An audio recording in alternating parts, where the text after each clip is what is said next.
அஸ்ஸலாமு அலைக்கும். அல்ஹம்துலில்லாஹ். எல்லாரும் எப்படி இருக்கீங்க?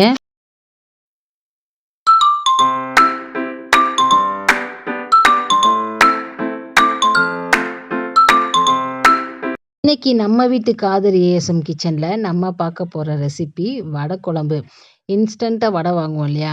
பருப்பு வடை, ஆம வடை, உளுந்த வடை இப்படி எந்த வடையா இருந்தாலும் மீதமான வடையில சட்டுன்னு இப்படி ஒரு குழம்பு செஞ்சு பாருங்க. ரொம்பவே ஒரு ஈஸியான ரெசிபி தான்.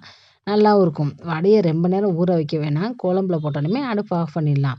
யாருக்கெல்லாம் இந்த குழம்பு ரொம்ப பிடிக்கும்னு சொல்லுங்க. இது செய்யறதுக்கு ஒரு 1/4 கிலோ அளவு சின்ன வெங்காயம், 10 பல் பூண்டு, 2 பச்சை மிளகா, ஒரு 5 மீடியம் சைஸ் தக்காளி, அது கூடவே வெந்தயம், சீரகம் இது வந்து வறுத்து வச்சுருக்கேன். கடாயில் எண்ணெய் இல்லாமல் வறுத்து வச்சுக்கோங்க. வெந்தயம் 1 ஸ்பூன், சீரகம் 1 ஸ்பூன், அதோட 5 சில்லு அளவு தேங்காய் எடுத்து அதையுமே பொடிசாக கட் பண்ணி எடுத்திருக்கேன்.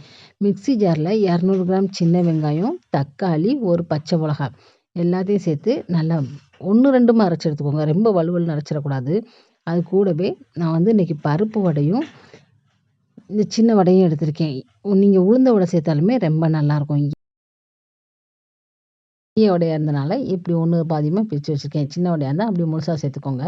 கடாயில் நல்லெண்ணெய் சேர்த்துக்கோங்க. நல்லெண்ணெய் நிறையா சேர்த்து பண்ணும்போது நல்லா வாசனையாக இருக்கும். உடம்புக்கும் நல்லதும் கூட. ஒரு 5 ஸ்பூன் நல்லெண்ணெய் சேர்த்துட்டு பொடிசாக கட் பண்ண வெள்ளைப்பூடு, ஒரு 10 சின்ன வெங்காயம் அதையுமே 1, 2மா கட் பண்ணியிருக்கேன். எண்ணெயில் நல்லா வதக்கி விட்டுருங்க. 1 ஸ்பூன் வெந்தயம் சேர்த்துட்டு இந்த வெங்காயம் வெள்ளைப்பூடை வதக்கி விடுங்க. வெந்தயம் சேர்த்த வீடியோ ஸ்கிப் ஆகிடுச்சு. நல்லா வதங்கினதுக்கப்புறம் தேங்காயுமே நல்லா வெந்தயம், சீரகம் எல்லாத்தையும் சேர்த்து தண்ணி ஊற்றி நல்லா மை போல் அரைச்சி எடுத்துக்கோங்க. வெங்காயம், தக்காளி நல்லா வதங்கினதுக்கப்புறம் 1/2 ஸ்பூன் மஞ்சள் தூள், 3 ஸ்பூன் தனி மிளகாய் தூள் சேர்த்துருக்கேன். இது வந்து வீட்டில் அரைச்ச மிளகாய் தூள்னால கொஞ்சம் காரம் இல்லாமல் தான் இருக்கும். கடை மிளகாய் தூளாக இருந்தால் 2 ஸ்பூன் அளவு மட்டும் சேர்த்துக்கோங்க. இது வந்து அரிசி கழுவுன தண்ணி. நான் புளி சேர்க்கலை. அரிசி கழுவுன கழனி தண்ணியில் நம்ம அரைச்ச தேங்காய் விழுதையும் 3 ஸ்பூன் புளிக்குழம்பு பொடியும் சேர்த்துருக்கேன். ஆச்சி புளிக்குழம்பு மசாலாவாக இருந்தால் நீங்கள் 1 பாக்கெட் ஃபுல்லாக சேர்த்துக்கோங்க. சரியாக வரும் இந்த வடைக்கு.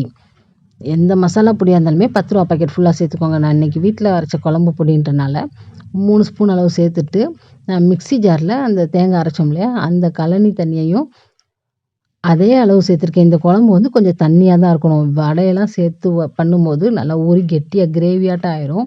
எல்லாத்தையும் நல்லா மிக்ஸ் பண்ணிவிட்டு 1/2 ஸ்பூன் மஞ்சள் தூளும் சேர்த்துக்கோங்க. நல்லா கலந்துட்டு இது போல் நல்லா தண்ணி போல் தான் இருக்கணும். நல்லா கலந்துட்டு நம்ம வெங்காயம், தக்காளி, மஞ்சத்தூள், மிளகாத்தூள் சேர்த்தோம் இல்லையா, அதுவுமே நல்லா வதங்கினதுக்கப்புறம் இந்த மசாலா பொடியும் சேர்த்துட்டு அந்த பச்சை வாசனை போகிற அளவுக்கு மட்டும் ஒரு 10 நிமிஷம் நல்லா ஹை ஃப்ளேமில் வச்சு கொதிக்க விட்டுருங்க.